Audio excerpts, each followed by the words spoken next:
పేతురు తాను రాసిన 2వ పత్రిక 3వ అధ్యాయం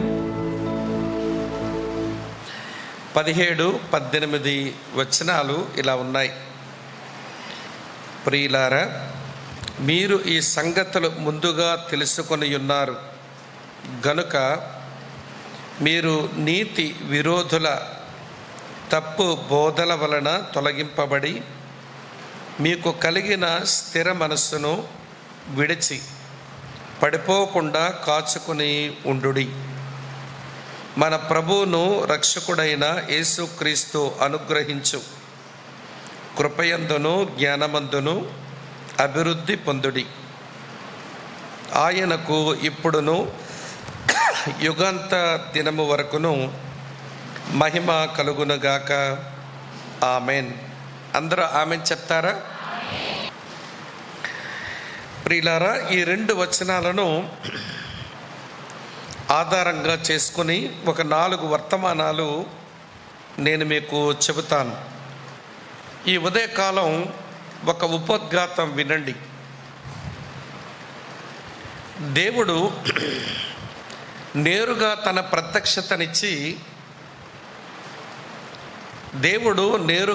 ప్రత్యక్షతనిచ్చి వ్రాయించినటువంటి సాహిత్యం బైబిల్లో ఎంతో ఉంది. అది దైవ ప్రత్యక్షతలో నుంచి దైవ ప్రేరణ చేత వ్రాయబడిన సంగతులు, అందులో అనుమానమే లేదు. కానీ దైవ ప్రత్యక్షతను దేవుడిస్తూ మనిషి యొక్క అనుభవాలను కూడా కలుపుకొని ఈ రెండింటి మీద దేవుడు ప్రేరణించి వ్రాయించిన సాహిత్యం ఉంది. అది చాలా ప్రత్యేకమైన సాహిత్యం. ఒకవైపు దేవుని బయలుపరుపు, మరోవైపు వ్రాసిన రచయిత యొక్క అనుభవం, ఈ 2 కలగలుపుగా వ్రాయబడిన సాహిత్యం మన విశ్వాసానికి, మన అనుభవానికి చాలా ప్రయోజనకరంగా ఉంటుంది. అటువంటి సాహిత్యం అపోస్తలుడైన పేతురు రాసినటువంటి ఈ 2 పత్రికలు. ఈ 2 పత్రికలు కూడా పేతురు యొక్క అనుభవంలో నుంచి వచ్చాయి. అదే సమయంలో దైవ ప్రేరణలోంచి వచ్చాయి. అదే సమయంలో దైవ ప్రత్యక్షతలో నుంచి వచ్చాయి. దేవుని ప్రత్యక్షత, రచయిత అనుభవం, దేవుని ప్రేరణ, ఈ 3ంటిని కలగలుపుగా బయటకు వచ్చినటువంటి పత్రికలే పేతురు రాసిన 2 పత్రికలు. సరే, పేతురు ఈ 2 పత్రికలను రాస్తా ఆయన చివరికి వచ్చినప్పుడు ఈ 2 వచనాల్లో ఒక గంభీరమైనటువంటి సత్యాన్ని దేవుని పిల్లలమైన మనకు తాను బోధపరుస్తూ ఉన్నాడు. సరే, ఈ వచనాల్లో నేను విస్తరించి ఈ పూట నేను ఎక్కువ చెప్పను, కానీ ఒక 3 పనులు మనం చెయ్యాలట. ఆ 3 పనులను గురించి నేను ఈ పూట మీకు వివరిస్తాను. పేతురు కూడా తన అనుభవంలో నుంచి చెప్పే మాట. ఈ 3 పనులు చేయటం మనం నేర్చుకోవాలి. ఇందులో మొదటి పని ఏమిటి అంటే కాచుకొని ఉండుట. ఏంటి చెప్పండి? కాచుకొని ఉండుట. కాచుకొని ఉండకపోతే వచ్చే ప్రమాదాలు వేరుగుంటాయి. అవి తర్వాత మీతో చెప్తాను. 2వ పని ఏమన్నాడనంటే అభివృద్ధి నొందుట. చెప్పండి, ఏంటట? అభివృద్ధి నొందుట. 3వ పని ఏమిటి అంటే మహిమపరచుట. చెప్పండి, ఏంటమ్మా? మహిమపరచుట. నిన్ను నీవు కాచుకొని ఉండాలి, నీకు నీవుగా అభివృద్ధి చెందాలి, చివరగా దేవుణ్ణి మహిమపరచాలి. పేతురు తాను రాసినటువంటి 2వ పత్రిక చివరి 3 వచనాల్లో తాను అందిస్తున్న సందేశం అదే. మిమ్మల్ని మీరు కాచుకొని ఉండండి, మీకు మీరుగా అభివృద్ధి చెందండి, మీరు దేవుని మహిమ పరచండి.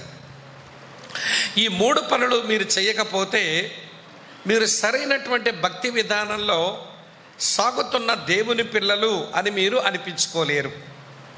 కనుక ఈ 3 ప్రక్రియలు అవసరం. సరే, ఇలా చెప్తాను వినండి. మనల్ని మనం ఎందుకు కాచుకొని ఉండాలి అని అంటే దేవునితో మన ఆరంభాలు చాలా బాగుంటాయి. మనతో దేవునితో మన ఆరంభాలు మనలో దేవునితో ఆరంభాలు మంచిగా ఉన్నా ఆరంభం బాగుంది అని సంబరపడితే సరికాదు. మన దేవునితో మన ఆరంభం అది చివరి వరకు కొనసాగించబడి అది అంతం వరకు సజావుగా ఉండాలి. అందుకనే పౌలు ఇలా ప్రశ్నిస్తాడు. గలతీయులకు రాసినటువంటి పత్రిక 3వ అధ్యాయంలో గలతీయులకు రాసినటువంటి పత్రిక 3వ అధ్యాయంలో నేను చదువుతాను చూడండి ప్రియులారా. 3వ వచనం ఇలా రాసి ఉంది. మీరింత అవివేకులైతేరా, మొదట ఆత్మానుసారముగా ఆరంభించి ఇప్పుడు శరీరానుసారముగా పరిపూర్ణులు అగుదురా.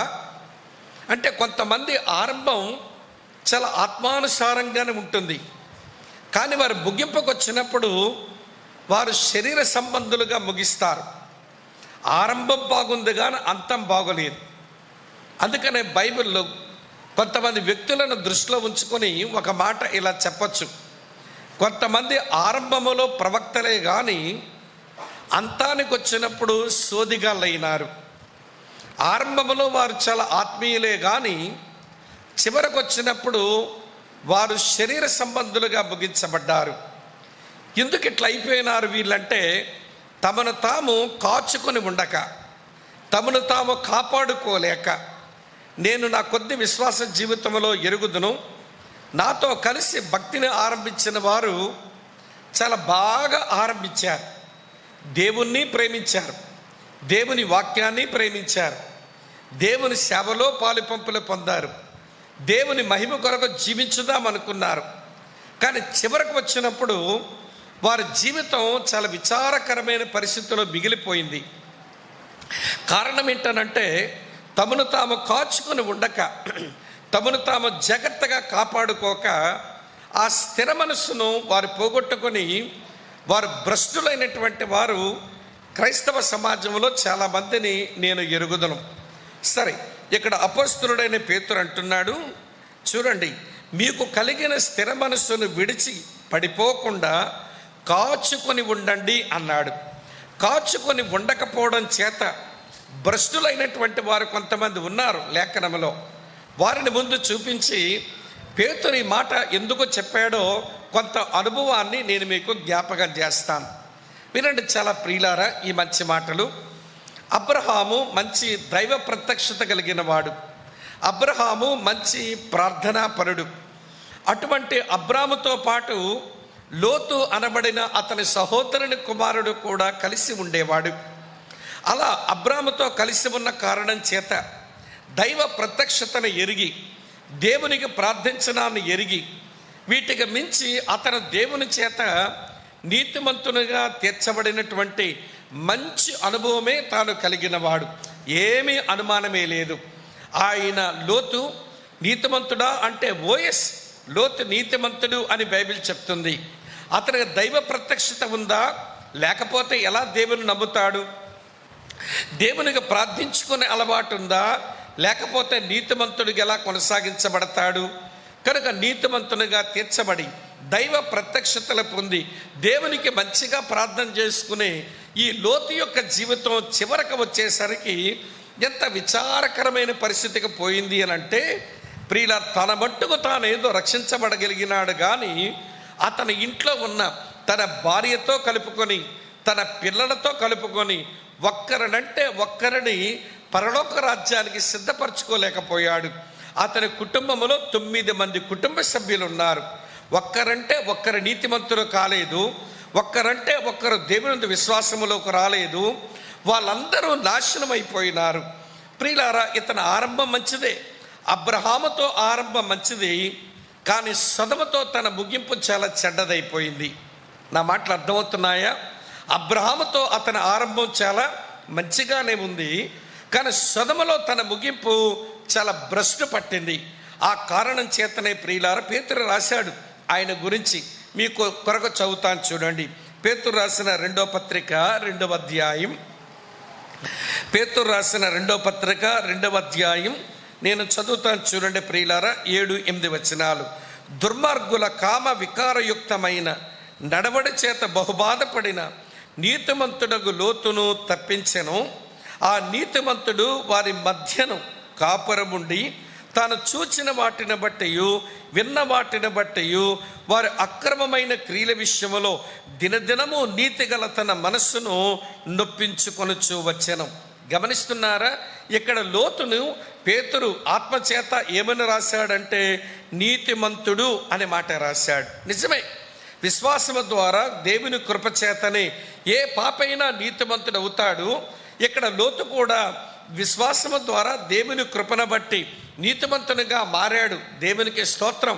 కాకపోతే జరిగిన ప్రమాదం ఏంటనంటే, వినండి ప్రియులారా, ఆ నీతిని తాను కొనసాగించుకోలేక, ఆయన ముగింపు వరకు సజావుగా బ్రతకలేక, అతను ఒక్కడే అగ్గిలోంచి తీయబడిన కురివిలాగా ఏదో రక్షించబడ్డాడు. కానీ మిగిలిన 9 మంది సభ్యులు వారు భ్రష్టు పట్టారు, నాశనం అయిపోయినారు. కనుకనే లోతు ఆరంభం అబ్రహాముతో చాలా బాగుంది, కానీ లోతు యొక్క ముగింపు సొదొమలో చెడిపోయింది. అమ్మ ఆలకిస్తున్నారా? పేతురు ఎందుకు ఈ మాట చెప్తున్నాడనంటే, వినండి, ఆయన అన్న మాట మర్చిపోకూడదు. మీకు కలిగిన స్థిర మనస్సును విడిచి పడిపోకుండా కాచుకొని ఉండండి. అంటే ఎప్పటికప్పుడే జాగ్రత్తలు తీసుకోండి, ఎప్పటికప్పుడే మిమ్మల్ని మీరు కాపాడుకోండి అని ఆయన మనకి హెచ్చరిక చేస్తున్నాడు. లోతు అలా తన జీవితాన్ని కాచుకొని ఉంచుకోలేకపోయాడు. లోతు తన జీవితాన్ని అలా జాగ్రత్త తీసుకోలేకపోయాడు. ఆ కారణం చేత అగ్గిలోంచి బయటకు వచ్చిన ఒక కొరివిలాగా తన మాట్టుకు తానే రక్షించబడ్డాడు. కానీ తన కుటుంబంలో 9 మంది నాశనానికి పోయినారు. అమ్మ ఆలకిస్తున్నారా? తనతో జీవితాన్ని పంచుకున్న భార్యను కానీ, తన కొడుకును పుట్టిన కూతుర్లు లేక కొడుకులకు కానీ, అలాగనే తన ఇంటికి వచ్చిన అల్లుళ్ళ జీవితం మీద కానీ తన జీవిత ప్రభావం ఏం పడలా. అతని జీవిత ప్రభావం ఏం పడలా. ఆ కారణం చేత ఆరంభం చాలా బాగుంది, కానీ ముగింపు చెడిపోయింది. అందుకనే వినండి, మీరు ఆత్మానుసారముగా ఆరంభించి శరీరానుసారంగా మీరు పరిపూర్ణులవుతారా? ఇది సరైన విధానమేనా? చాలామంది ఆత్మానుసారముగా ఆరంభించి వారు శరీరానుసారంగా పరిపూర్ణులు అవ్వవలసి వచ్చింది. ఎందుకంటే వారు స్థిరమైన మనసును విడిచి పడిపోయి వారు జాగ్రత్తలు తీసుకోక వాళ్ళు భ్రష్టు పట్టారు. లోతు జీవితం అలాంటిదే. మరొక ఆయన గురించి చెప్పక తప్పదు ఈ సందర్భంలో. ఆయన పేరు బిలాము. ఆయన పేరు బిలాము. దేవుని యొక్క ప్రత్యక్షతలు కలిగిన వాడు, దేవుని మాటలు అందించే నైపుణ్యము కలిగినటువంటి వాడు. కానీ ప్రియులారా, బాలాకు అనబడిన ఒక రాజు అతనికి ఆఫర్ ఇచ్చాడు. ఏమిటి ఆయన దొరికిన ఆఫర్ అంటే, డబ్బు వస్తుందట, అలాగనే ధనగణతలు కూడా వస్తాయట. అందుకు చేయాల్సిన పని ఏమిటి అంటే, నువ్వు దేవుని ప్రజలను శపించాలి, అంతే. దేవుని ప్రజలను ఇశ్రాయేలును శపించు, నేను నీకేమిస్తానో తెలుసా? నీకు ధనము ఇస్తాను. అమ్మ వింటున్నారా? నేను నీకు పేరు కూడా ఇస్తాను, గొప్ప చేస్తాను. అంటే డబ్బు కొరకు, గొప్పల కొరకు దేవుని ప్రజలను శపించుదామని బయలుదేరినాడు. చివరి గాడిద మీద బయలుదేరితే దేవుడు ఆగమని చెబుతున్నా కూడా ఆగకుండా తాను గాడిద మీద ప్రయాణం చేస్తే చివరికి గాడిద నోటికి దేవుడు మాట ఇచ్చి బిలాముతో మాట్లాడించాడు. నేను అందుకే అంటాను, నడిచే గాడిద కూర్చునే గాడితో మాట్లాడింది. అమ్మ అర్థమవుతుందా? నడిచే గాడిద కూర్చునే గాడితో మాట్లాడింది. అయినా కూర్చునే గాడిదకు బుద్ధి రాలా. బుద్ధి రాకుండా దేవుని ప్రజలకు వ్యతిరేకంగా ఆయన శాపవచనాలు పలకడానికి పోయాడు. చివరికి అతను ఏమని అనిపించుకున్నాడనంటే, ఆయన ఒక సోదిగాడు అని అనిపించుకున్నాడు. ఆరంభం మంచిదే, ఆరంభంలో ప్రవక్తనే, కానీ చివరికి వచ్చినప్పుడు వాడు సోదిగాడుగా మిగిల్చిపోవలసి వచ్చింది. అమ్మ ఆలకిస్తున్నారా? దేనికి కక్కుర్తిపడ్డాడు? ఏమండి, లోతేమో సొదొమ ప్రాంతం మీద మమకారం పెంచుకొని వీళ్ళ మధ్య ఉంటే చాలా రోజులు బాగుంటాయని ప్రాంతం మీద మమకారముతో బ్రతికి అబ్రామును వదిలి వెళ్ళి అబ్రాముకు దొరికిన ప్రత్యక్షత వదులుకొని, అబ్రాముకు దొరికేటువంటి ప్రార్థన అనుభవాలు వదులుకొని, అన్నీ వదులుకొని సొదొమలో బతికాడు. సొదొమలో భ్రష్టు పట్టాడు. ముగింపుకొచ్చినప్పుడు స్థలం మీద ప్రేమ, ఆ స్థలములో తనకొక మంచి రోజులు వస్తాయని తప్పుడు ఆశ అది లోతు జీవితానికి భ్రష్టు పట్టిస్తే, ఇప్పుడు బిలాము జీవితం భ్రష్టు పట్టడానికి గల కారణం ఎవడ ధనము, అలాగనే ప్రియులార పేరు ప్రఖ్యాతులు. సంపదల పిచ్చి, కీర్తి పిచ్చి, పేరు ప్రఖ్యాతుల పిచ్చి, ధనమ పిచ్చి, ఈ రెండు పిచ్చుల్లో పడినటువంటి బిలామ జీవితం ఆరంభం మంచిగానే ఉంది, కానీ చివరకు వచ్చినప్పుడు ఆయన ఒక సోదిగాడుగా భ్రష్టు పట్టవలసి వచ్చింది. ఎందుకు ఇలాగ అయిపోయాడనంటే, స్థిరమైన మనసు విడిచి పడిపోకుండా జాగ్రత్త పడవలసింది. జాగ్రత్తలు తీసుకోలేదు ఈయన. జాగ్రత్త కొరకు దేవుడు మాట్లాడలేదా? నీతో మేరుగా మాట్లాడాడు.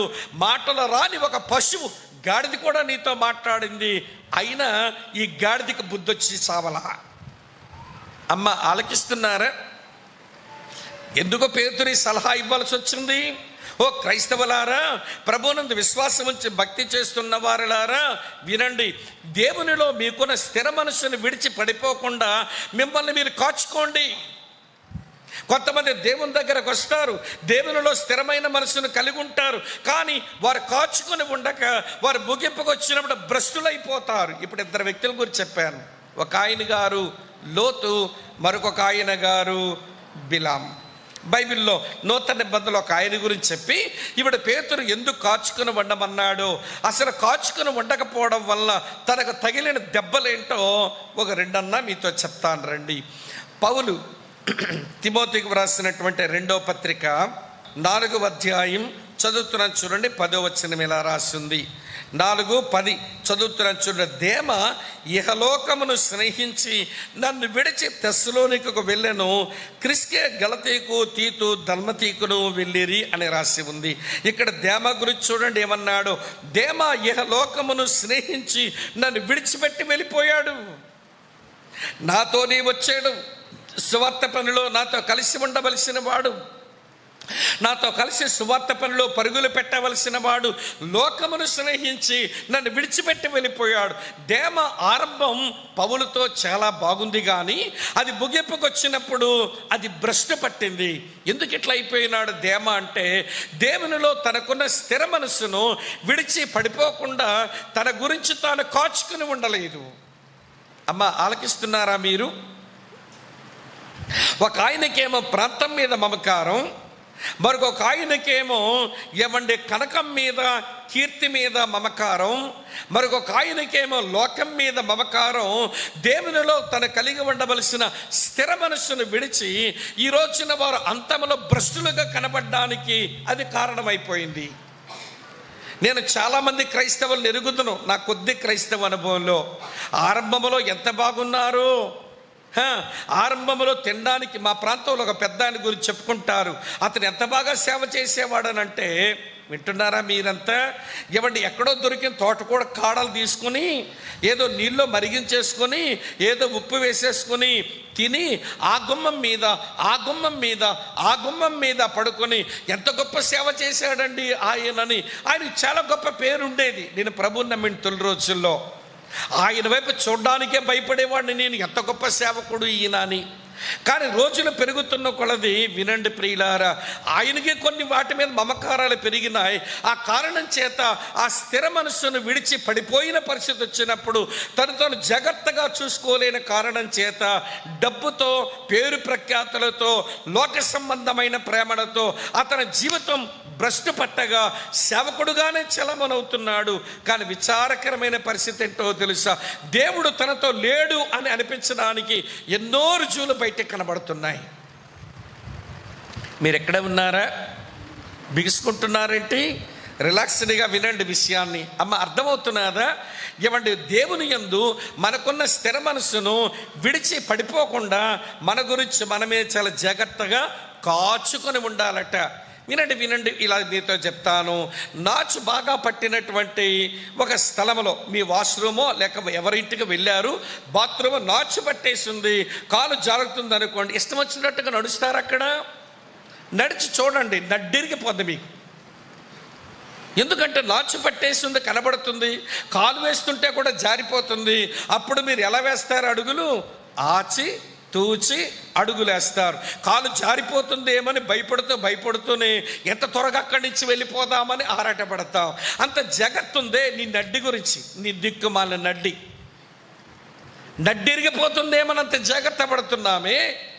కానీ వినండి, నీ ఆధ్యాత్మిక జీవితం అది పడిపోతుంది కనుక కాచుకుని ఉండాలి, ఎంతో జాగ్రత్తగా. క్రైస్తవుడు అంటే జారుడు స్థలములో బతుకుతున్నవాడని అర్థం. తెలుసా మీకు? క్రైస్తవుడు అంటే ఎక్కడ బతుకుతున్నవాడు? జారుడు స్థలములో బ్రతుకుతున్నవాడని అర్థం. మన కాలు జారు చోటునే ఉన్నామని తెలుసుకోవాలి. నాకేంటండి, నన్ను ఎవడో పడగొట్టలేడు, నేను వీరుడిని, శూరుణ్ణి, నేను మొనగత్తెను, మొనగాన్రాలను అనుకోవద్దు. నువ్వు సాధారణమైన మనిషివి.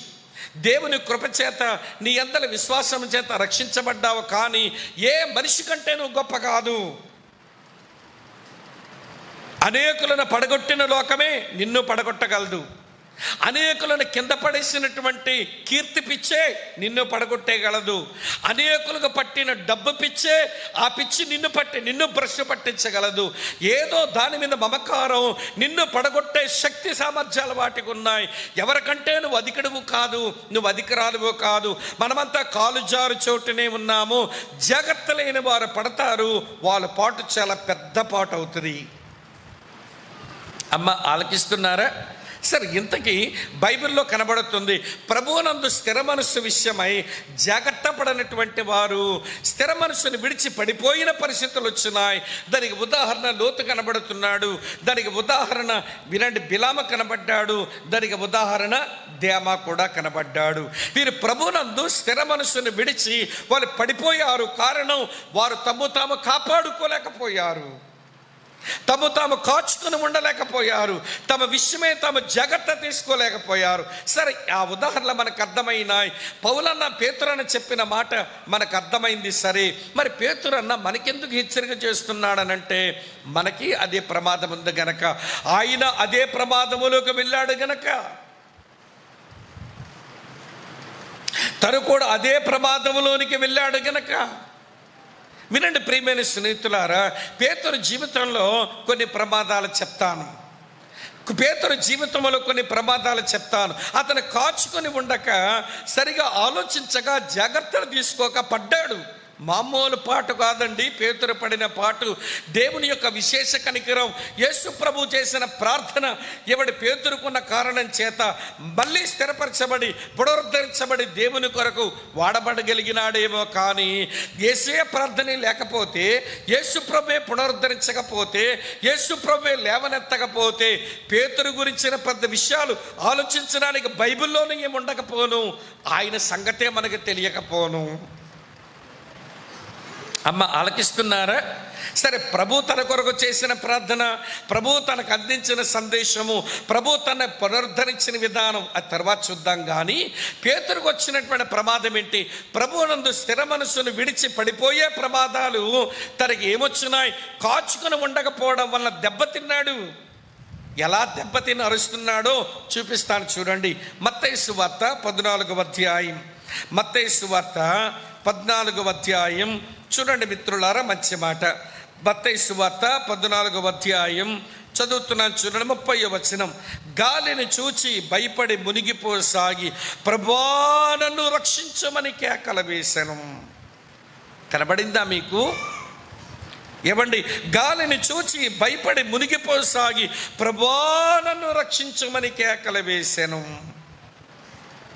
ప్రభునందు స్థిర మనసును విడిచి పడిపోకుండా తను జాగ్రత్తగా కాచుకోవలసిన వాడు కాచుకుంటే ఎలా ఉండేది, కాచుకోకపోవడం వల్ల ఎట్లున్నాడో చెప్తాను. బాగా వినండి, మీకు అర్థమయ్యేలా చెప్తాను.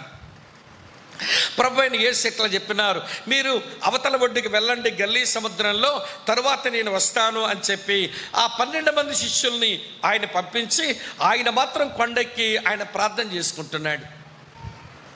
ఈ 12 మంది గల్లీ సముద్రంలోకి వెళితే గాలి తుఫాను వచ్చాయి. అమ్మ అర్థమవుతున్నదా? వారు ప్రయాణం చేస్తున్న వాడు అతాకుతలం అయిపోతుంది. వాళ్ళు ఎన్నో తిప్పలు పడ్డారు, చేపలు పట్టి అలవాటు ఉన్న వాళ్ళే. కానీ వారు గాలి తుఫాను దాటికి తట్టుకోలేకపోతున్నారు. తెల్లవార్లు పెరుగులాడుతూనే ఉన్నారు. రాత్రి 4వ జామున యేసు ప్రభు నీళ్ళ మీద నడుచుకుంటూ వస్తున్నాడు. యేసును చూసి వీరేమనుకున్నారు తెలుసా? అమ్మో భూతం అనుకున్నారట. ఇది మనుషులందరికీ ఉన్న మాయిదార గుణమే. ఏంటో తెలుసా? దేవుణ్ణి చూస్తే దెయ్యం అనుకుంటాము, దెయ్యాలను చూసి మాత్రం ఇదే దేవుడిని మొక్కుతాం. ఇదే కదా మనుషులకున్న బలహీనత. దేవుడు నీళ్ళ మీద నడిచేస్తుంటే ఏమనుకుంటున్నారు? దెయ్యం వచ్చేస్తుంది అనుకున్నారు. అదే దెయ్యంగాని వచ్చి ఉంటే మన ప్రభువే వచ్చాడని దండాలు కూడా పెట్టుండే వాళ్ళేమో ఈ 12 మంది. ఆ రోజున వాళ్ళ బలహీనతే కాదు, ఈరోజు ఇక్కడ కూర్చున్న మన అందరి బలహీనత అలాంటిది. వెలుగును చూస్తాం, చీకటి అనేస్తాం, చీకటిని చూస్తాం, వెలుగు అనేసుకుంటాం, తీపిని చూస్తాం, చేదని అంటాం, చేదును చూస్తాం, తీపిని అంటాం. ఇది మనుషులందరికీ ఉన్న బలహీనతే. వారు బలహీనత వ్యక్తపరిచినారు. అమ్మో భూతం వచ్చేస్తుంది అన్నారు. ప్రభు అన్నాడు, భయపడకుడి, నేనే, ధైర్యము తెచ్చుకోండి అన్నాడు. ఏంటమ్మా? భయపడకుడి, నేనే, ధైర్యము తెచ్చుకోండి అన్నాడు. వెంటనే ఈ పేతురు అంటాడు, ప్రభువా నీవే అయితే నీళ్ళ మీద నడిచి వచ్చుటకు నాకు సెలవిమ్ము అన్నాడు. అక్కడ జాగ్రత్త పోయింది, అక్కడే జాగ్రత్త పోయింది. అడిగితే జాగ్రత్త పోయిందని అంటారా అని మీరు అనుకోకండి. ప్రభువా నీవే అయితే, నేనే అన్నావు కదా, నీవే అయితే మేమందరము నీళ్ళ మీద నడిచి వచ్చుటకు మాకు అనుమతి ఇవ్వండి అని అడుగుంటే ఎంత బాగుంది. జాగ్రత్త ఉంటే అలాగ అడుగుండేవాడు, జాగ్రత్త ఉంటే అలాగ అడిగుండేవాడు. అందరూ 12 మంది నీళ్ళ మీదకి వస్తే ఒకటి చెయ్యి ఒకటి పట్టుకొని ఒకటోడు బలపరుచుకొని ఎంత అద్భుతంగా నీళ్ళ మీద నడిచేసేవాళ్ళు కదా వాళ్ళు. పేతురు చూసారా, జాగ్రత్త లేనివాడు గనక నేను నడిచొస్తాను, వీళ్ళందరికంటే నేను ప్రత్యేకంగా నేను కనపరుచుకోవాలి, వీళ్ళందరి లాంటి వాడిని కాదు అనిపించుకోవాలని ఆకలి ఎక్కువ. ఏంటమ్మా? కొంతమంది అలాగుంటారు, నేను అందరిలాంటి వాడిని కాదు, నేను ఎప్పుడు స్పెషలే అని చూపించుకోవడానికి. ఓరి బాబోయ్, వీళ్ళ తంటాలు ఇన్ని అన్నీ కావు. అందరిలో ఒక వ్యక్తిగా ఉండడం, నువ్వు అందరి మనిషి అవ్వడం. అంతేకాదు నేను అందరిలాంటి వాడిని కాదు, నేనేదో ప్రత్యేకమైన వ్యక్తినని దేవుని పిల్లల మధ్యలో కూడా కలిసి ఉండలేక వెర్రి వేషాలు వేస్తుంటారు చూడండి కొంతమంది.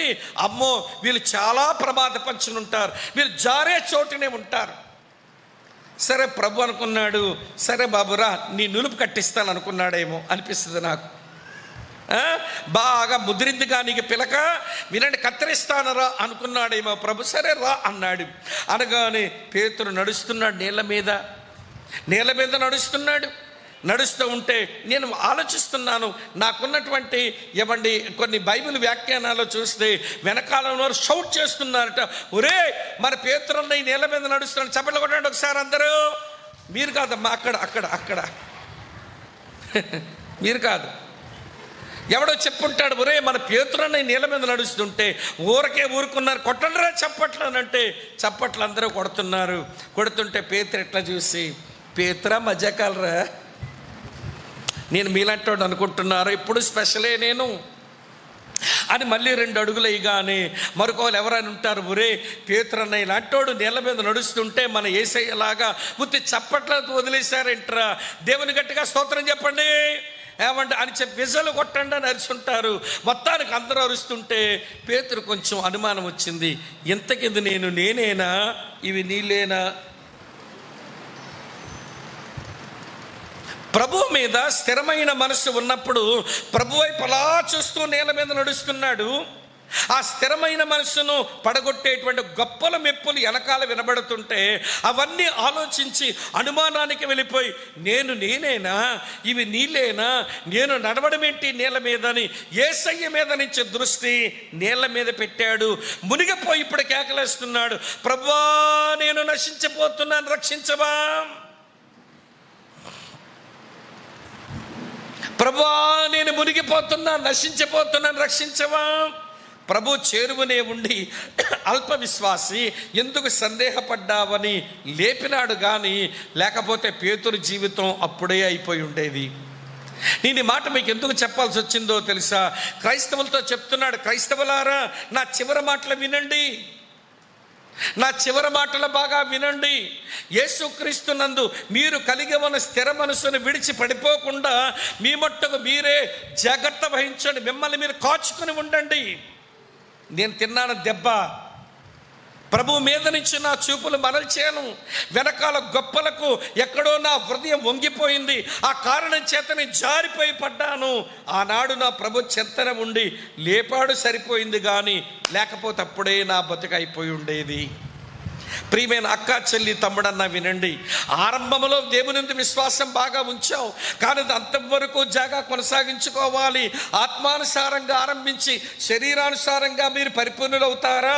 కాబట్టి మధ్యలో మీరు ప్రభు మీద మీకున్న స్థిర మనసును విడిచి పడిపోకుండా మిమ్మల్ని మీరే కాచుకోవాలి. మిమ్మల్ని కాపాడాల్సిన పని ప్రతాప్ గారిది కాదు, ప్రతాప్ గారిని కాపాడాల్సిన పని మీది కాదు. ఎవరికి వారమే కాచుకుని ఉండాలి. ఇక్కడ ఉన్నారా లేదా? కరోనా వచ్చింది, మీ ఆరోగ్యాన్ని కాపాడేవాడెవడు? నీ పక్కోడేమో కరోనా వైరస్ని ముక్కులోంచి పోకుండా చెయ్యొడ్డు పెట్టి ఆపుతాడు. నీ పక్కోడు చెయ్యొడ్డు పెట్టి ఆపడు, నీకు నువ్వే మాస్క్ కట్టుకో. అర్థమవుతుందా?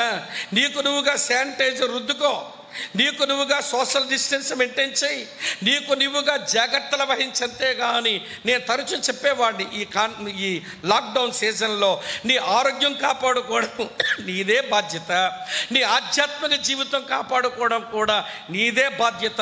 ఎవడి మీద నేరం మోపడానికి వీల్లేదిక. అలాంటి రోజులు తెచ్చాడు దేవుడు మనకు. మిమ్మల్ని మీరే కాచుకొని ఉండండి. ప్రభు మీద స్థిర మనసు పోయి వినండి ప్రియులారా, నేను ఒకసారి దెబ్బతిని నేను మునిగిపోయే ప్రమాదములు ఉన్నాను, అరిచాను. ఆ సమయంలో నా ప్రభు తన విశేష కనికరము చేత నన్ను లేపాడు. కానీ లేకపోతే అప్పుడే అయిపోయి ఉండేది నా జీవితం. కనుక మీరు కూడా ప్రభువు మీద మీకున్న స్థిర మనసును మీరు విడిచిపెట్టి పడిపోకుండా మిమ్మల్ని గూర్చి మీరే కాచుకొని ఉండండి. ఇది ఒక ప్రమాదం వచ్చింది నాకు. మరో ప్రమాదం ఏమొచ్చిందనంటే చదువుతున్నాను చూడండి, లూకాసు వార్త 22వ అధ్యాయంలో, లూకాసు వార్త 22వ అధ్యాయంలో చదువుతున్నాను చూడండి ప్రియులారా. 60వ వచనం 59, 60. ఇంచుమించు ఒక గడి అయిన తరువాత మరి ఒకడు నిజముగా వీడును అతనితో కూడా ఉండెను, వీడు గలిలేయుడని దృఢముగా చెప్పాను. అందుకు పేతురు అంటున్నాడు, ఓయి నువ్వు చెప్పినది నాకు తెలియదనను. అతను ఇంకా మాట్లాడొచ్చుండగా వెంటనే కోడి కూసెను. అమ్మా వింటున్నారా? ఇది ఒక దెబ్బ తగిలింది పేతురుకి. ఏమిటి పేతురుకు తగిలిన దెబ్బ అంటే, ప్రభు మీద తనకున్న స్థిర మనస్సుని విడిచి పడిపోయిన పరిస్థితి వచ్చింది. ఆ పరిస్థితిలో తను ఏమన్నాడో తెలుసా? యేసు ఎవరో నేను ఎరగను అని చెప్పాల్సి వచ్చింది. యేసు ఎవరో నేను ఎరగనని చెప్పాల్సి వచ్చింది. ఈ దుస్థితిని ఎందుకు తెచ్చుకున్నాడు అనంటే, వినండి, జాగ్రత్త లేకపోవడం, తను కాచుకుని ఉండకపోవడం. ఏ విషయంలో కాచుకుని లేడు? అక్కడేమో యేసు వైపు చూడడంలో కాచుకుని లేక లోపలికి ములిగాడు, ప్రభు చేయి పట్టి లేపాడు. మరి ఇప్పుడు ఏ విషయంలో కాచుకుని లేడు చూపిస్తాను చూడండి. 22వ అధ్యాయం 54వ వచనం. వారు ఆయనను పట్టి, కనబడుతున్నదా? వారు ఆయనను పట్టి ఈడ్చుకొని పోయి ప్రధాన యాజకుని ఇంటిలోనికి తీసుకుని పోయిరి. పేతురు దూరముగా వారి వెనుక వచ్చుచుండెను. ఎక్కడున్నాడు ప్రభుకి? గట్టిగా చెప్పండి, ఎక్కడున్నాడు ప్రభుకి? దూరంగా ఉన్నాడు. ప్రభునందు మనకున్న స్థిర మనసును విడిచి మన పడిపోవడానికి ఒక కారణం ఏంటి అంటే, మన అడుగులు ప్రభుకి దూరంగా పడతాయి. ఈ దెబ్బ నేను తిన్నాను, ప్రభుకి దూరంగా నా అడుగులు వేశాను. నేను ఇదివరకు ఒకసారి మీకు జ్ఞాపకం చేశాను. పేతురు అడుగులు ప్రభుకు దూరంగా పడిన తర్వాత పేతురు ఏమైనాడో తెలుసా? చదువుతాను చూడండి. యోహాను సువార్త 18వ అధ్యాయంలో, యోహాను సువార్త 18వ అధ్యాయంలో 25వ వచనం చూడండి. సీమోను పేతురు నిలవబడి చలి కాచుకొని చుండగా వారు అతన్ని చూచి అని రాసి ఉంది. ఎవరో చలి కాచుకుంటూ ఉంటే దూరముగా నడిచిన వాడు కాస్త ఒక దగ్గర నిలబడిపోయాడు. ప్రభు ఇంకా తీసుకుని పోబడ్డాడు. ప్రభువుకు దూరముగా నడిచిన వాడు ఇప్పుడు ప్రభు లేని స్థలములో ఒక స్థలములో నిలిచి ఉండిపోయాడు. అలా నిలిచి ఉండిపోయిన వాడు కాస్త ఏమైనాడో చదువుతాను చూడండి. లూకాసు వార్త 22:55లో, అంతటా కొందరు నడిముంగట మంట వేసి చుట్టూ కూర్చుండినప్పుడు, నడిముంగట మంట చుట్టూ కూర్చుండినప్పుడు పేతురు వారి మధ్యను, చెప్పండి ఎక్కడమ్మా? శిష్యుల మధ్యలో కాదు, యేసును నమ్మిన వారి మధ్యలో కాదు, యేసు మీద అపాస్యం మాట్లాడుతూ యేసును అవమానపరుస్తూ ఉన్న ఆయన శత్రువుల మధ్యలో ఆయన కూర్చొని చలిమంట కాసుకుంటున్నాడు. నేను అందుకే ఈ మాట చెప్పాను. భక్తిలో దివాలా కోరుతనానికి 3 మెట్లు. మొదటి మెట్లు నడవడం, రెండో మెట్టు నిలబడడం, మూడో మెట్టు కూర్చోవడం. అదే మొదటి కీర్తన మొదటి వచనం ఏంటో చెప్పండి. దుష్టుల ఆలోచన చెప్పున నడవక, పాపుల మార్గమున నిలవక, అపాసులు కూర్చుండి చోటున కూర్చోండక. ఏమండి, నువ్వు ముందు నడిచేవనుకో ఎక్కడో దగ్గర నిలబడతావు, ఎక్కడో దగ్గర నిలబడ్డావనుకో ఎక్కడో దగ్గర కూర్చుండిపోతావు. అంతెందుకు, మీ దగ్గరే చెప్పగలని మంచి ఉదాహరణ. మీ ఇంట్లో సాయంత్రం అయ్యేసరికి మీ టీవీలో మీ ఇంటోళ్ళంతా మొదలుపెట్టారు. ఏమిట్రా అంటే సీరియల్ భాగవతం. ఏంటమ్మది? సీరియల్ భాగవతం. నువ్వేమో యేసు ప్రభు నమ్మావు. అవి చూడడం వలన పాడు ఆలోచనలో. సీరియల్లో ఏమి నేర్చుకోవచ్చు అంటే భర్తను ఎలా ఏడిపించుకొని బతకొచ్చో ఆడవాళ్ళు బాగా నేర్చుకోవచ్చు. నేర్చుకోండి, బాగుపడుదురు. కానీ అత్తమ్మను ఎలా ఏపుకు తినొచ్చో కోడల పిల్లలు బాగా నేర్చుకోవచ్చు. కోడల పిల్లని ఎలా చంపొచ్చో అత్తరాక్షసులు నేర్చుకోవచ్చు. దిక్కుమాలిన అత్తలు వింటున్నారా? భార్యాభర్తల మధ్య గొడవలు ఎలా పెట్టొచ్చునో మిగిలిన నేర్చుకోవచ్చు. కుటుంబ జీవితాన్ని ఎలా పాడు చేసుకోవచ్చో ఇవ్వండి చాలా బాగా నేర్పిస్తాయి సీరియల్ కథలు. నువ్వేమో యేసు ప్రభు నమ్ముకున్నావు, ప్రతాప్ గారి మందిరానికి వస్తున్నావు, వాక్యాన్ని వింటున్నావు, అమ్మో ఈ పాడు కథలు చూడకూడదని అనుకున్నావు. మంచిదానవే, నీకు చెయ్యి దండం పెట్టాలి. కాకపోతే మెయిన్ గదిలో ఇవ్వండి టీవీ పెట్టి చూసుకుంటున్నారు అందరూ. నువ్వేమో వంట గదిలో నుంచి ఈ గదిలోకి రావటం, ఈ గదిలో నుంచి ఆ గదిలోకి వెళ్ళడం, ఆ గదిలో నుంచి మళ్ళీ టీవీ గదిలోకి రావడం, టీవీ గదిలో నుంచి ఆ గదిలోకి వెళ్ళడం. ఈ నడ్డంలో ఏదో ఇంపార్టెంట్ సీన్ రాగానే ఇలా గుడ్లప్పగించి గుడ్లగోబలాగా చూస్తే నిలబడగానే మీ ఇంటోళ్ళు అంటున్నారు, ఎంతసేపు నిలబడి చూస్తా, కూర్చో అన్నారు. ఇక సోఫాలో కూర్చొని సీరియల్ కథ ఇదైపోయిన తర్వాత అది, అది అయిపోయిన తర్వాత అది. ఏంటమ్మా సీరియల్ కథల పేర్లు చెప్పండి.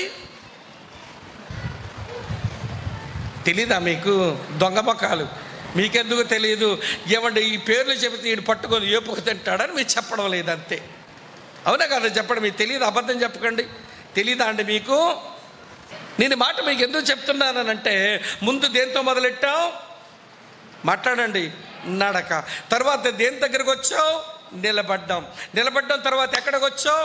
సోఫాలో కూలబడి సీరియల్ కథలన్నా చూసి చివరికి టీవోడు అమ్మ దండం పెడతాను పోయి పడుకుంటారా అనే వరకు నువ్వు సిగివి ఆపం. అర్థమవుతుందా? ఇక్కడ పేతురు బ్రతుకు అదే వచ్చింది.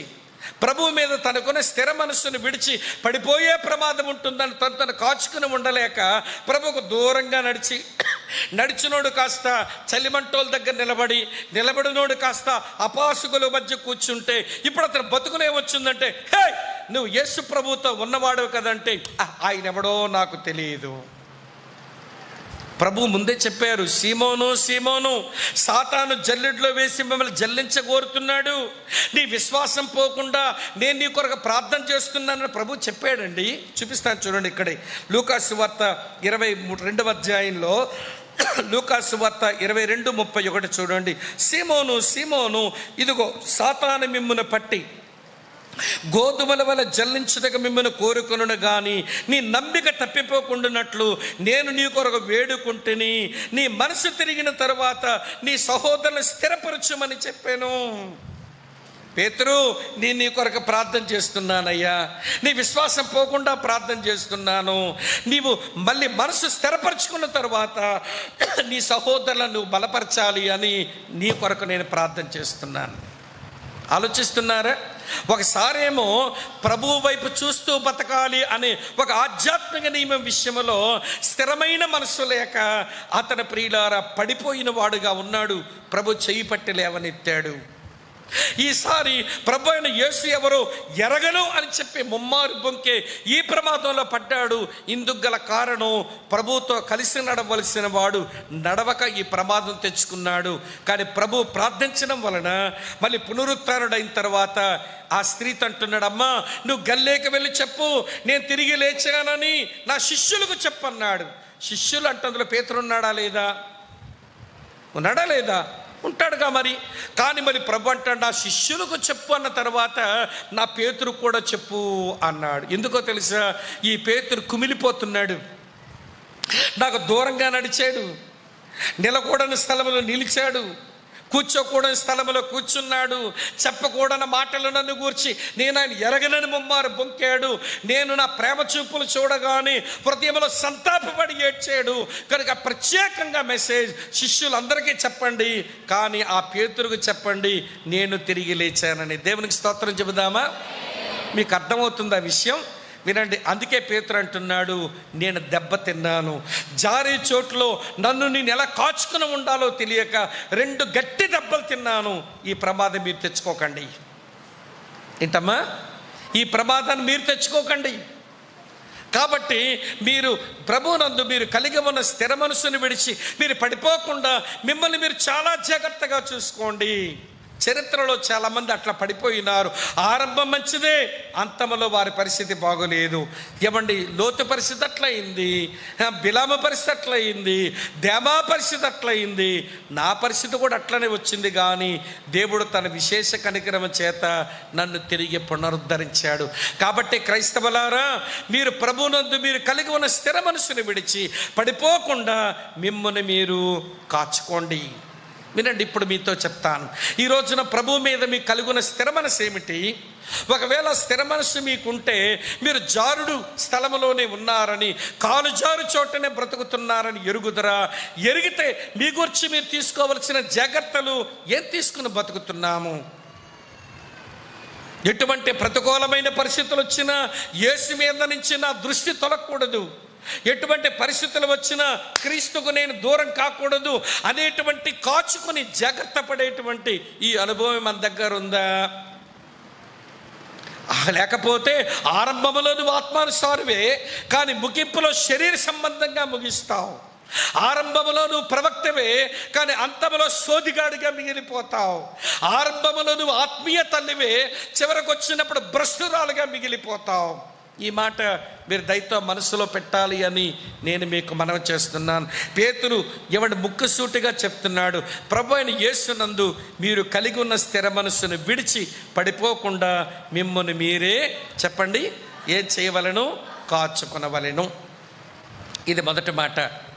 ఈరోజు ప్రభువునది అడగాలి, ప్రభువా నీ ఎంతల విశ్వాసములోనికి వచ్చాను, నీ మీద ఒక స్థిరమైన మనసు పెట్టుకున్నాను, ఆ మనసు విడిచి పడిపోకుండా ఓ ప్రభువా పేతురుని ఎలాగ చేయి పట్టి లేపినావో, పేతురుని ఎలాగైతే నీవు సందేశాన్ని పంపించి అలాగే అతని కొరకు ప్రార్థన చేసి అతని జీవితాన్ని పునరుద్ధరించి అతని జీవితం ఆరంభం చివరి వరకు ఎలాగైతే నువ్వు నడిపించావో అలా నడిపించబడ్డానికి నన్ను నేను కాచుకునే ఆ జాగ్రత్త నాకు ఇవ్వండి నాయన.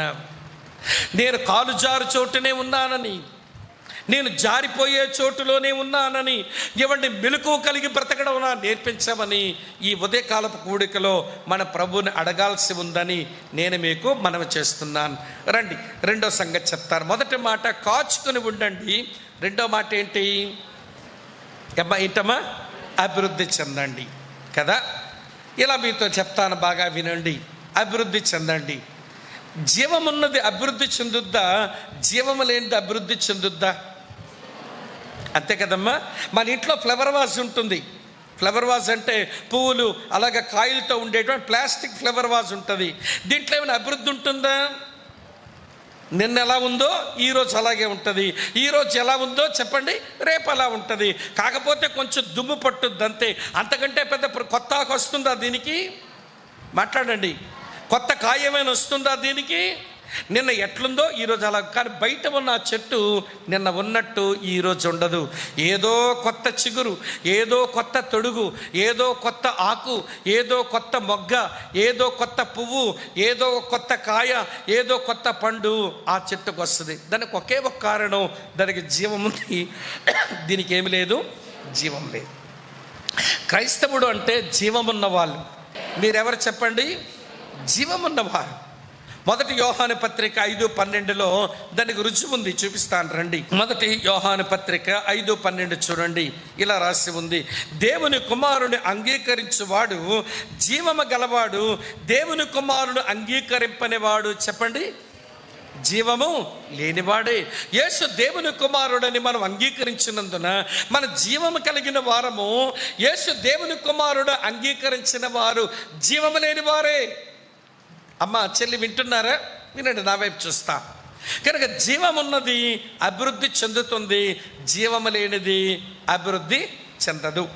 సరే, అభివృద్ధి గురించి ఇంకా చెప్తాను రేపు రాత్రి వెళ్ళే లోపుగా. ఇక్కడ ఒక విషయం మాత్రమే చెప్తాను. అభివృద్ధి చెందండి అనే దానికి మీలో ఎంతమంది ఫారెక్స్ పాల డబ్బాను చూశారు? చెయ్యొద్దండి ఒకసారి.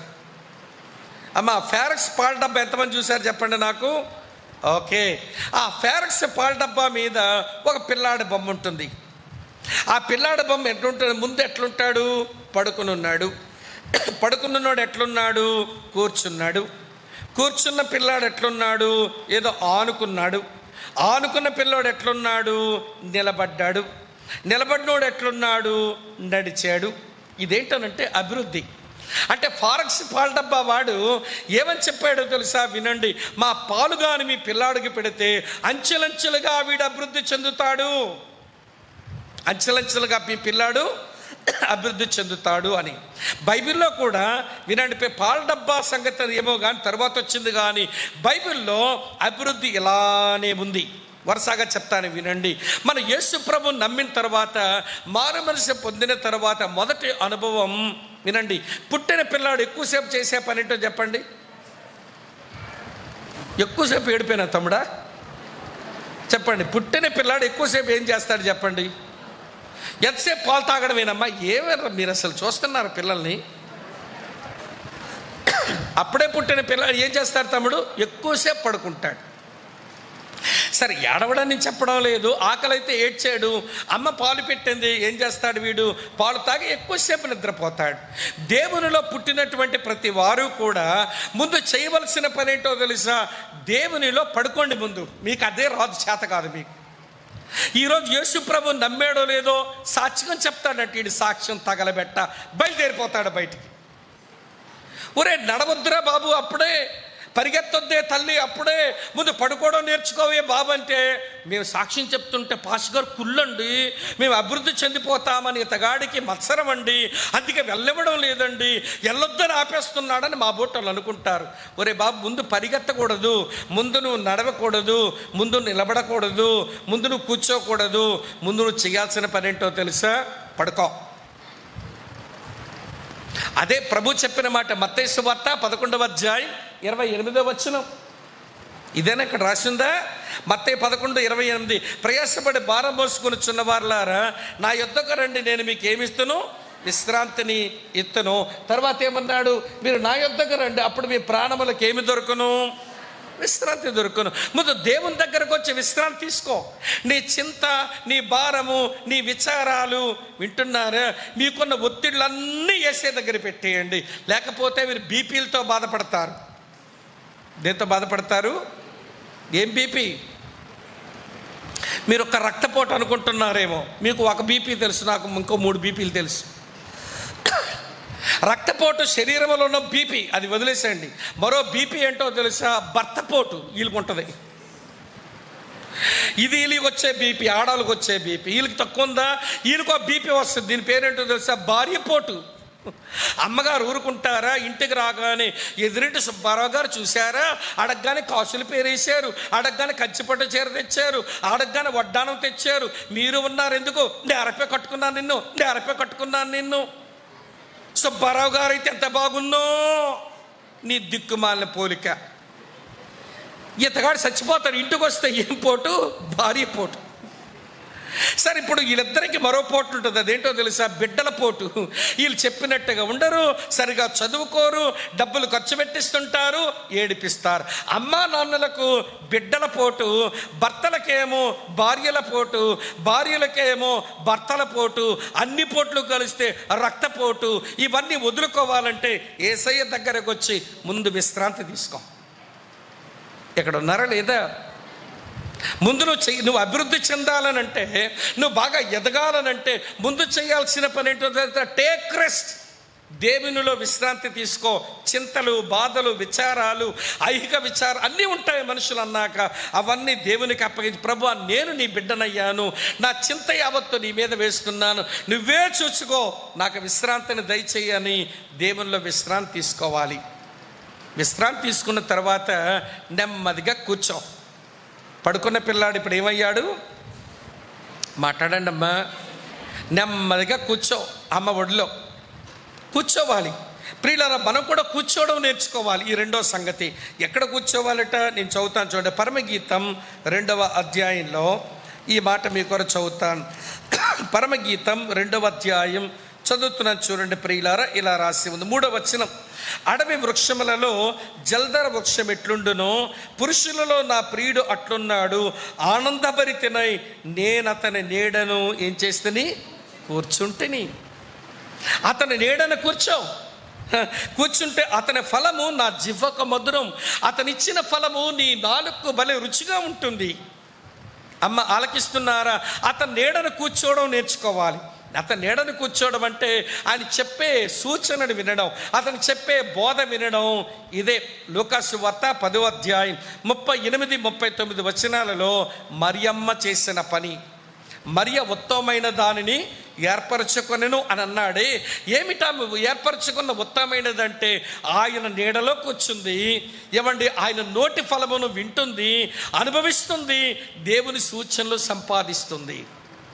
ఈరోజు చాలామంది నేను ఎరుగుదును, ఇలా రక్షించబడ్డారో లేదు, సేవ అంటాడు, సాక్ష్యం అంటాడు, దేవుని కొరకు అగ్గెట్టేస్తానంటాడు. ఈడు నిజంగానే దుర్మార్గుడు. ఈడు నువ్వేం చేయొద్దు, ముందు విశ్రాంతి తీసుకో. నీ విశ్రాంతి అయిపోయిన తర్వాత ప్రశాంతంగా దేవుని పాదాల చెంత కూర్చో. దేవుని పాదాల చెంత కూర్చున్న మోషే దేవుని ప్రజలకు ధర్మశాస్త్రం తెచ్చాడు. దేవుని పాదాల చెంత కూర్చున్నటువంటి పౌలు, అరేబియా దేశంలో కూర్చున్న పౌలు క్రైస్తవ సంఘానికి నూతన నిబంధన సత్యాలు తెచ్చాడు. దేవుని పాదాల చెంత కూర్చున్న అపోస్తలుడైన యోహాను క్రైస్తవ సంఘానికి ప్రకటన గ్రంథం తెచ్చాడు. దేవుని పాదాల చెంత కూర్చున్న జాన్ బనియన్ అనే భక్తుడు లండన్ జైల్లో యాత్రికుని ప్రయాణం అనే పుస్తకం తెచ్చి అందించాడు. దేవుని పాదాల చెంత కూర్చున్న వాళ్ళు ఆ సమయం ఎప్పుడూ దుర్వినియోగం కాదు. దేవుని యొక్క మాటలు వినాలి, ఆయన ఫలమును తినాలి. అది మన ఎంతో మధురంగా ఉంటుంది. సరే, పిల్లాడు పుట్టాడు, ముందేం చేశాడు? అమ్మ ఇక్కడ ఉన్నారా? వెనకాల వారు వింటున్నారా? ముందేం చేయాలి? విశ్రాంతి తీసుకో. విశ్రాంతి అయిపోయిన తర్వాత చేసే పని ఏంటి? అమ్మ కూర్చున్న తర్వాత చేయాల్సిన పని ఏంటో తెలుసా? అప్పుడప్పుడు నడుము పీగుతుంది కదా, అమ్మమ్మ మీదో నాన్న మీదో లేక అమ్మ మీదో ఆనుకోవడం నేర్చుకోవాలి. ఏం చేయడం నేర్చుకోవాలి? ఆనుకోవడం నేర్చుకోవాలి. యెషయా గ్రంథం 26వ అధ్యాయంలో ఈ మంచి మాట చూపిస్తాను చూడండి. యెషయా గ్రంథం 26వ అధ్యాయం 3వ వచనం. ఎవని మనస్సు నీ మీద ఆనుకొనునో వాని నీవు పూర్ణశాంతి గలవానిగా కాపాడేదవు. ఏలయనగా అతడు నీ యందు ఏమి ఉంచి ఉన్నాడు? విశ్వాసముంచి ఉన్నాడు. ఎవని మనస్సు నీ మీద ఆనుకొనునో వానిని పూర్ణశాంతి గలవానిగా చేయదు. అమ్మ వింటున్నారా? వరుసగా చెప్తాను వినండి. కూర్చోవడం ఏమంటే దాని తర్వాత ఏంటట? ఆనుకోవడం. నీ మనస్సు ఆయన మీద ఆనుకోవాలి. ప్రతి పరిస్థితికి ఆయన మీద ఆనుకోవాలి. అప్పుడు ఆయన పూర్ణశాంతి గలవానిగా చేస్తాడు. సరే, ఆనుకోవడం అయింది. ఆనుకున్న తర్వాత ఏం చేయాలంటే నిలబడ్డం నేర్చుకుంటాడు పిల్లాడు. మనకు కూడా ఏమవ్వాలి? అభివృద్ధి చెందాలంటే నిల్చోవడం నేర్చుకోవాలి. నిల్చోవడం అంటే ఎట్లా తెలుసా? ఒక అధికారి ముందు ఒక పనివాడు చేతులు కట్టుకొని నిలబడినట్టుగా నువ్వు ఏమి సెలవిస్తే నేను ఆ పని చేస్తాను అని నిలబడ్డం. ప్రియులారా, అది దాసుని యొక్క మనసు. యెహెజ్కేలు గ్రంథం 2వ అధ్యాయం 1వ వచనంలో ఉంటుంది. నరపుత్రుడా, నువ్వు చక్కగా నిలవబడము, నేను నీతో మాట్లాడతాను, నువ్వేం చేయాలో చెప్తాను. అమ్మ వింటున్నారా?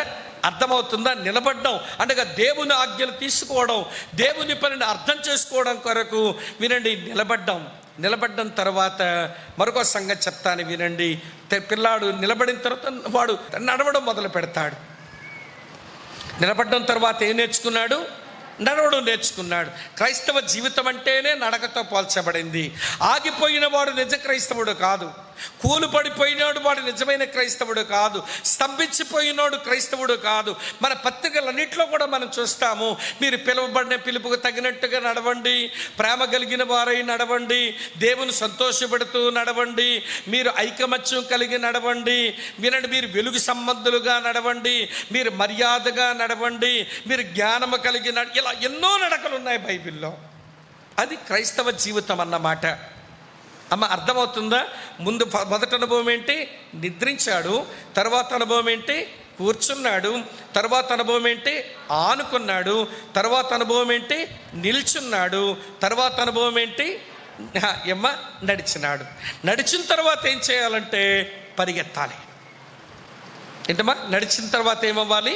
పరిగెత్తాలి. అదిగో ఆ ఎడారిలో వెళ్ళిపోతున్నాడు ఒకడు. ఫిలిప్పు చేసే పని ఏంటో తెలుసా? పరిగెత్తుతున్నాడు. దేని కొరకు?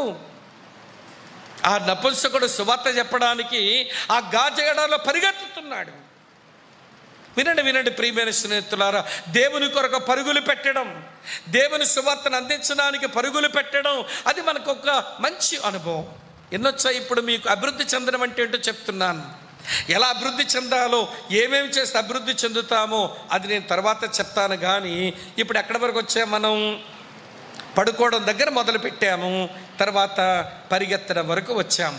పడుకున్న పిల్లాడు కూర్చున్నాడు, కూర్చున్న పిల్లాడు ఆనుకున్నాడు, ఆనుకున్న పిల్లాడు నిల్చున్నాడు, నిల్చున్న పిల్లాడు నడిచాడు, నడిచిన పిల్లాడు పరిగెత్తాడు. ఇంకొక విషయం చెప్తాను. పరిగెత్తే పిల్లాడు ఇక పరిగెత్తే మనము ఒక రోజున వినండి ఎగిరిపోతాం. పక్షిరాజు వలె రెక్కలు చాపి పైకి ఎగురుతామట. యేసు ప్రభు వచ్చినప్పుడు లేదా మన మరణమైనప్పుడు మన ప్రభు దగ్గరికి ఎగిరి వెళ్ళిపోతాం. భౌతికమైన పిల్లాడు భౌతిక జీవితంలో ఎగరకపోవచ్చు, కానీ ఆధ్యాత్మిక జీవితంలోకి వచ్చిన మనం యేసయ్య రాకడలో లేదా మన పోకడలో మనం ఏమవుతామో తెలుసు, ఆయన యొద్దకు మనం ఎగిరిపోతాం. ఇప్పుడు ఎన్నో అనుభవాలు వచ్చినాయి, వరుసగా చెప్తారు. మొదటి అనుభవం ఏంటి? అందరూ చెప్పాలి గట్టిగా. మొదటి అనుభవం ఏంటి? పండుకున్నాడు. రెండో అనుభవం ఏంటి? కూర్చున్నాడు. మూడో అనుభవం ఏంటి? ఆనుకున్నాడు. నాలుగో అనుభవం ఏంటి? నిలిచినాడు, నడిచినాడు. ఆరో అనుభవం ఏంటి? పరిగెత్తాడు. ఏడో అనుభవం ఏంటి? ఎగిరిపోయాడు. ఇది క్రైస్తవ అభివృద్ధి. ఫారెక్స్ డబ్బా గుర్తుంటే మనకు గుర్తుంటాయి. అందుకే పాల డబ్బా పేరు ముందు చెప్పాను మీకు. ఈరోజు చాలామంది దేవుని పిల్లలకు స్టార్టింగ్ అనుభవమే డోకా అండి. రెస్ట్ తీసుకోరు దేవునిలో విశ్రాంతిని ఉండరు. ఇవాడు మొదటి అనుభవం అది విశ్వాస జీవితం. పడుకోవడం అనేది విశ్వాస జీవితం. కూర్చోవడం అనేది వాక్య ధ్యాన జీవితం. ఆనుకోవడం అనేది ప్రార్థనా జీవితం. నిలబడడం అనేది దేవుని చిత్తం చేసే జీవితం. నడవడం అనేది నిజ క్రైస్తవ జీవితం. పరిగెత్తడం అనేది సేవా జీవితం. ఎగిరిపోవడం అనేది రాకడ కొరకు సిద్ధపడిన జీవితం. ఇవండి జీవితం అంటే. యేసు ప్రభు నమ్మేనండి, ఇప్పుడు ఇక్కడ నమ్మాను, ఇక్కడ పుట్టుకొని చచ్చిపోతే అక్కడ చుట్టుకొని తేలిపోతానని దిక్కుమాల నమ్మకాలు పెట్టుకోకండి. అమ్మ, అర్థమవుతున్నదా? నమ్మిన నాట నుంచి ప్రభు వచ్చే వరకు, నువ్వు మరణించే వరకు బోల్డంత కొనసాగింపు ఉంది. ఆత్మానుసారంగా ఆరంభించే మనం ఆత్మానుసారంగానే ముగించడానికి ఎన్నో క్రమాలు ఉన్నాయి మధ్యలో. నేను ఇప్పుడు 7 సంగతులు మీకు వివరంగా చెప్పాను. ఇప్పుడు చెప్పండి, అభివృద్ధి చెందామంటారా? ముందు నిద్రించడం వచ్చిందా? మొదటి పనే రాకపోతే మిగిలిన పనులకు అనవసరం. నీకు నిద్రించడమే రాకపోతే ఇంకా నీ చింత, నీ బాధ, నీ శ్రమ, నీ ఇబ్బంది, నీ ఈతి బాధలు, నీ యొక్క వేదన, నీ యొక్క కలవరాలు, ఇవన్నీ నీ విచారాలు అన్నీ దేవుని మీద పెట్టేయి. దేవా, నువ్వే నాకు దిక్కు, ఇక నాకు వేరొక శరణ్యం లేదు, నిన్ను తప్ప ఇంకెవరిని నమ్ముకోగలను, నువ్వే ఏదైనా చేయాలి, నా గురించి నాకేం తెలియదు బాబు, నీ చేతికే నా జీవితం అప్పగించుకున్నానని ప్రశాంతంగా నిద్రించడం వచ్చిందా? పడుకున్నట్టే పడుకున్నావు, రేపేంటో మెలకు వచ్చింది. మళ్ళీ ప్రభా నీకు అప్పగించుకున్నా పడుకు. తినడానికేంటో మళ్ళీ మెలకు వచ్చింది. తినడానిక రేపు ఏముంది డబ్బు, ఏం కొందాము, అయిపోయింది. రేపు క్రిస్మస్ వచ్చేస్తుంది, బట్టలేంటో మెలకు వచ్చేసింది. నిద్రపోవడం లేదండి సరిగా దేవునిలో క్రైస్తవులు. ఏదో ఒక చింత, ఏదో ఒక విచారం, ఏదో ఒక శ్రమ, ఇరుకు, ఇబ్బంది నేను ఏడిపిస్తూనే ఉన్నాయి. నువ్వు దేవుళ్ళ విశ్రాంతి లేకుండా చేస్తున్నాయి. అందుకే క్రైస్తవుల ముఖాలు ఎట్లుంటాయి తెలుసా? విశ్రాంతి కలిగిన ముఖాలు ఎన్ని ఇబ్బందులున్నా ప్రశాంతంగా ఉంటాయి. విశ్రాంతి లేని ముఖాలు ఉంటాయి చూసారా? మా భాషలో చెప్పాలంటే పిడక ముఖం మనుషులు. వీళ్ళు కొంత దండం పెట్టాలి, పిడక ముఖాలు వేసుకొని. అరే, దేవుల్లో ఉన్నాము, దేవుడు మాకు అన్నీ చూసుకునే దేవుడు ఆయన, మాకెందుకండి చింత? పీటర్ సింగ్ అన్న పాట రాశాడు, భలే బాగుంటుంది ఆ పాట. మన సేలని నీకింతలో ఈ చింతలు, ఒక పూట కూటి కొరకు నీకెందుకే మనసా నీకే చింత, వేసుకునే వస్త్రం కొరకు నీకెందుకే ఈ చింత? ఆ పువ్వులను చూడు, దేవుడు ఎంత శోభతో అలంకరించాడు. పువ్వుల కంటే నువ్వు శ్రేష్టమైన దానివి కాదా? పక్షులు చూడు, దేవుడు అలా పోషిస్తున్నాడు. పక్షుల కంటే మీరు శ్రేష్టమైన వారు కారా? మీరు విశ్రాంతి ఎందుకు తీసుకోవడం రావడం లేదు అంటే, విశ్వాస జీవితంలో పటుత్వం లేక విశ్రాంతి లేదు మనకి. ఇదే లేకపోతే మిగిలినవి ఉండవు. ఇంకా చాలామంది ఆయన పాదాల దగ్గర కూర్చోవడంలా, చాలామంది ఆయన మీద ఆనుకోవడంలా, చాలామంది ఆయన చిత్తం చేయడానికి నిలబడ్డంలా, చాలామంది క్రైస్తవ నడక నడవడంలా, కొంతమంది దేవుని సువార్త పని కొరకు పరిగెత్తడంలా, యేసు రాకడ కొరకు రెక్కలు చాపుకొని ఎగిరే పక్షిలాగా సిద్ధంగా ఉన్నాను, ఆయన వస్తే ఎగిరి వెళ్ళిపోతాను అన్నట్టుగా జీవితాలు సిద్ధపరచుకోక ఏం మొక్కలు చెప్పండి? చెప్పరు మీరు మార్తేరులుగా? చెప్పండి ఏం మొక్కలమ్మా? కొంచెం గుర్తన్న ఉంటుందిలేండి అప్పుడప్పుడు. అరే దేవుని బిడ్డలం కదండి, దేవుని పిల్లలం. దేవుడు క్రమంగా మనల్ని అభివృద్ధి పరుస్తున్నాడు. నేను ఎదగాలి. నేను ఇదివరకు ఒక మాట మీతో చెప్పాను. ఎదగని వారు, వినండి బాగా ఈ మాట, ఎదగని వారు లోకం చూచి నవ్వుకోవడానికి పనికొస్తారు. ఎదగని వారు సేవకుడు చూచి ఆయన ఏడిపించడానికి పనికొస్తారు. మీ ఇంట్లోనైనా అంతే. మీ ఇంట్లో పుట్టిన పిల్లడు ఎదుగు బదుగు లేదు, 30 సంవత్సరాలు వచ్చింది, నోట్లో వేలు పెట్టుకొని మమ్మీ అని అన్నాడు అనుకోండి, నీకు సంతోషం ఉంటుందా? 30 సంవత్సరాలు తినేశాడండి వీడు, నోట్లో పాలపేక పెట్టుకున్నట్టుగా ఇవ్వండి చప్పరించుకుంటా వేలు పెట్టుకొని ఇవ్వండి అలాగ తడుగు. స్నానం చేయించేది నువ్వే, బట్టలు వేసేది నువ్వే, ముద్ద పెట్టేది నువ్వే, జుత్తు దువ్వేది నువ్వే. ఇవ్వండి వాడికి అన్నీ చూస్తుంటే 30 సంవత్సరాలు వచ్చే వరకు వాడేమో నోట్లో ఏలు పెట్టుకొని తలగడ ఇలా తన్నుకుంటా కూర్చుంటే తల్లికి సంతోషమా? ఆ పిల్లను చూసిన ప్రతిసారి ఏడిపే. ఈరోజు చాలామంది పిల్లలు క్రైస్తవులు కూడా దేవుని సంఘంలో ఇలానే ఉన్నారు. ఇలా ఉన్న కారణం చేత సేవకునిగా ఏడిపే. లోకానికి ఏమో ఏదో యేసుప్రభు నమ్మారట్రా, అప్పుడు ఎలాగున్నారో చెప్పండి, ఇప్పుడు ఎలాగున్నారు ఏంటో. ఈయన భక్తి టక్కులు ఆడించుకొని వెళ్ళిపోతారు, నల్లట్ట ఎర్రంచో పుస్తకం పట్టుకొని. వాళ్ళేమో నవ్వుకుంటున్నారండి నిన్ను చూచి. నీ సేవకుడేమో ఏడుస్తున్నాడండి. ఎదుగు పొదుగు లేని దానివి లోకానికి నవ్వులాటగా పనికొస్తావు, నీ సేవకుడు ఏడ్డానికి పనికొస్తావు. ఇంతకంటే నీ వల్ల ఒరిగేదేమీ లేదు. కానీ దేవుని వాక్యం చెప్తుంది మనం ఎదగాలి. అమ్మ ఎట్లా ఎదగాలి? వరుసగా చెప్పడం. మొదటి అనుభవం పండుకోవడం, 2వ అనుభవం కూర్చోవడం, 3వ అనుభవం ఆనుకోవడం, 4వ అనుభవం నిలబడ్డం, 5వ అనుభవం నడవడం, 6వ అనుభవం పరిగెత్తడం, 7వ అనుభవం రెక్కల చాపి ఎగరడానికి సిద్ధపడ్డాం. ఈ అనుభవాలు మన అభివృద్ధి సంగతి. ఎలా అభివృద్ధి చెందాలో తర్వాత ప్రసంగాల్లో చెప్తాను.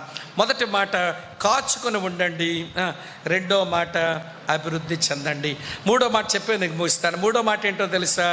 మహిమపరచండి. అమ్మ వింటున్నారు? ఏం చేయాలట? ఎవరిని మహింపరచాలి? ఎందుకు మహింపరచాలి ఆయన్ని?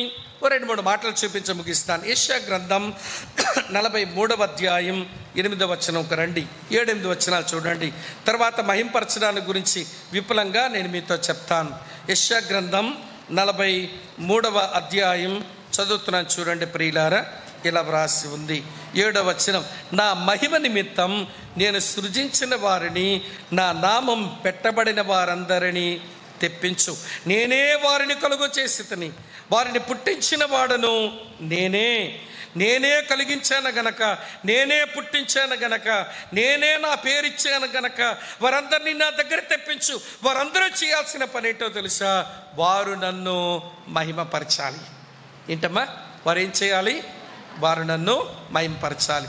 యేసు ప్రభు భూమి మీద ఉన్నప్పుడు చేసిన పెద్ద ప్రసంగాల్లో 2 ప్రసంగాలు చాలా పెద్దవి. వింటున్నారా లేదా? 2 ప్రసంగాలు చాలా పెద్ద ప్రసంగాలు. ఒకటి కొండ మీద ప్రసంగం, మరి ఒకటి మేడగది మీద ప్రసంగం. ఈ 2 ప్రసంగాల్లో కూడా మనం మహింపరచవలసిన తీరు ఆయన చాలా స్పష్టంగా చెప్పారు. చూపించి నేను ముగించేస్తాను రండి. మత్తయి సువార్త 5వ అధ్యాయం 16వ వచనం. ఇది కొండ మీద ప్రసంగంలోని ఒక నియమం చూడండి. మనుషులు మీ సత్క్రియలను చూచి పరలోకమందున్న మీ తండ్రిని మహిమపరచున్నట్లు వారి ఎడల మీ వెలుగు ప్రకాశింపనీయండి. అమ్మ వింటున్నారా? మనుషులు మీ సత్క్రియలను చూచి పరలోకమందున్న మీ తండ్రిని మహిమపరచున్నట్లు వారి ఎదుట మీ వెలుగును మీరు ప్రకాశింప అంటే మీ క్రియల ద్వారా మీరు దేవుని మహిమపరుస్తారు. మీ ద్వారా మరి కొంతమంది దేవుని మహిమపరుస్తారు. మదర్ తెరీసాను ప్రపంచమంతా ఎందుకు జ్ఞాపకం చేసుకుంటుందండి? మదర్ తెరీసాను ప్రపంచమంతా సెయింట్ మదర్ తెరీసాను ఎందుకన్నారు? వినండి ప్రియుల, ఆమె క్రియలండి, ఆమె క్రియలు మనుషుల కొరకు, సాటి మనిషి కొరకు ఆమె చేసిన క్రియలు ఇన్ని అన్నీ కావు. ఆమె చేసిన సత్క్రియలు ఏమంటే మదర్ తెరీసాను గౌరవించడమే కాకుండా మదర్ తెరీసా నమ్ముకున్న దేవునికి మహిమను తెస్తున్నాయి. అలాంటి దేవుని కుమార్తె కాబట్టి పనులు చేసింది, కానీ లేకపోతే ఎవడు చేస్తాడండి? ఆమెను గురించి నేను చదివినప్పుడు అనిపించింది. ఆమె మొట్టమొదటి కలకత్తా పట్టణానికి వచ్చినప్పుడు, మన దేశంలో వెస్ట్ బెంగాల్ రాష్ట్రంలో కలకత్తా పట్టణానికి వచ్చినప్పుడు ఆమె ఉండవలసిన స్థలానికి వెళుతుంది. కారులో వెళ్తుంటే ఆ రోడ్డు పక్కన కొంతమంది పడుంటే చూచి ఒక దగ్గర కారు ఆపమందంట. డ్రైవర్ని ఆపాడు వాడు. వెంటనే కారు దిగి వెళ్ళింది. ఇలాంటి దృశ్యాలు ఎప్పుడు వాళ్ళ దేశంలో కనబడవు. ఏంటబ్బా దృశ్యం అని అంటే, వినండి స్నేహితులారా, వాడి ఒంటి నిండా కురుపులే. ఒక కురుపులో నుంచేమో ఏమండి ఒక పురుగు బయటకు వస్తుంది. కొంచెం నడిచి అదే పురుగు మళ్ళీ ఏమండి మరో కురుపులోనికి వెళ్ళిపోతుంది. ఒక కురుపులో నుంచి పురుగు బయటకు వస్తుంది, పుండులో నుంచి మరో పుండులోనికి అది వెళ్ళిపోతుంది. అది చూస్తేనే ఒళ్ళు జలధరిస్తుంది అందరికీ. కానీ ఆమె ఆ బిడ్డను, ఆ వ్యక్తిని తీసుకొని కారులో తీసుకుని తన ఉండే స్థలానికి తీసుకెళ్ళి మొట్టమొదట ఆమె దిగిందో లేదో చేసిన పని అండి అది. ఆవిడ అందరూ నిర్ఘాంతపోతున్నారు, ఇదేంట్రా బాబు ఈ పని చేస్తుంది ఇవిడని. వెళ్ళి ఆ కురుపులన్నీ కడిగి లోపల చేరినటువంటి పురుగులను తుడిచి దానికి కట్లు కట్టి ఆమె పరిచర్య చేసింది. ఏవండి, ఎవడు చేస్తాడు? ఆయన కుమార్తె గనక, ఆయన ప్రేమ ఇవ్వండి బలవంతం చేస్తుంది గనక, సాటి మనిషికి సేవ చేయాలన్న తపన వీడిలో ఉంది గనక అలా చేసింది తప్ప ఏ మనిషి సొంత కొడుకే సొంత తండ్రికి చేయలేడు, సొంత కోడలే తన అత్తమ్మకి చేయలేదు, సొంత కూతురే తన తల్లికి చేయలేదు. అలాంటి భయంకరమైన పరిస్థితుల్లోకి వెళితే ఆమె క్రియలు ఏమంటే దేవునికి మహిమను తీసుకుని వచ్చాయి. కనుక వినండి, పేతురు అంటాడు, ఇగో మీ జీవితాల ద్వారా ఆయనకు మహిమ రావాలి. ఆయనకు మహిమ రావాలంటే మేము కొండ మీద ప్రసంగాలు విన్నాము, మీ సత్క్రియల ద్వారా దేవుని మహిమపరచండి అని మా ప్రభు చెప్పాడు. రెండో సంగతి, రండి మేడగది మీద ప్రసంగంలోని ఏమండి ఒక సంగతి చెప్తాను. ఇది కూడా మేడగదితో కలిసే ఉంటుంది. ఆయన మేడగది నుంచి సాగిపోతూ చెప్పినటువంటి మాట, అది కూడా నేను చదివి చూపించి ముగించేస్తాను. యోహాను సువార్త 15వ అధ్యాయం 8వ వచనం. యోహాను సువార్త 15వ అధ్యాయం 8వ వచనం. మీరు బహుగా ఫలించుట వలన నా తండ్రి మహిమపరచబడును, ఇందువలన మీరు నా శిష్యులగుదురు. మీరు బహుగా ఫలించాలి. ఫలించడం అంటే అర్థమేంటో తెలుసా? నువ్వేదో ఆత్మలు సంపాదించేమని కాదు అక్కడ ఉద్దేశం. మీరు నాలో అంటు కట్టబడ్డారు గనక నాలో ఏ లక్షణాలు అయితే ఉంటాయో మీరు తీగలగా ఆ లక్షణాలని ఫలాలుగా మీరు ఫలించండి. ఒకటి యాటిట్యూడ్, మరి ఒకటి యాక్షన్స్. ఒకటి వైఖరి, మరి ఒకటి పని. మీ వైఖరితో దేవుని మహిమపరచండి. రెండవ మాట, మీ క్రియలతో దేవుని మహిమపరచండి. లోకానికి కనబడినట్లుగా క్రియలు ఉండనివ్వండి. మీ వైఖరి లోపల మీరు సరైన వైఖరి కలిగి ఉండే ప్రేమ, సంతోషము, సమాధానము, విశ్వాసము, ఆశా నిగ్రహం, సాత్వికం, వినండి మంచితనం, ఇవ్వండి దీర్ఘశాంతం, ఈ మంచి లక్షణాలని లోపల ఉండనివ్వండి. ఇప్పుడు చెప్పండి ప్రియులారా, పేతురు తన పలికిన చివరి సందేశం, ఆయన రాసిన చివరి సందేశం, ఆయన అంటాడు, మిమ్ము మట్టుకు మీరు ఎలా ఉండాలి? కాచుకొని ఉండండి. మీకు మీరు అభివృద్ధిలోనికి రండి.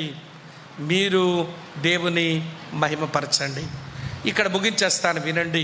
అసలు నిన్ను నువ్వు కాచుకొని ఉండే జాగ్రత్త వస్తే ఆరంభములు ఎట్లున్నావో అంతములో కూడా అలాగే ఉండాలన్న తీవ్రత నీకు ఉండాలి.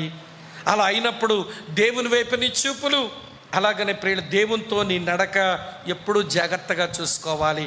నువ్వెక్కడున్నావు, నేనెక్కడున్నానంటే కాలు జారు చోటనే ఉన్నాము. వినండి, చాలామంది జారి పడిపోతున్నారు. అలాంటి దుర్దినాల్లో బ్రతుకుతున్నాము. రెండో బాట, మనం అంతకంతకు మనం అభివృద్ధి చెందుతుండాలి. ఏ స్టేజ్ వరకు వచ్చాం?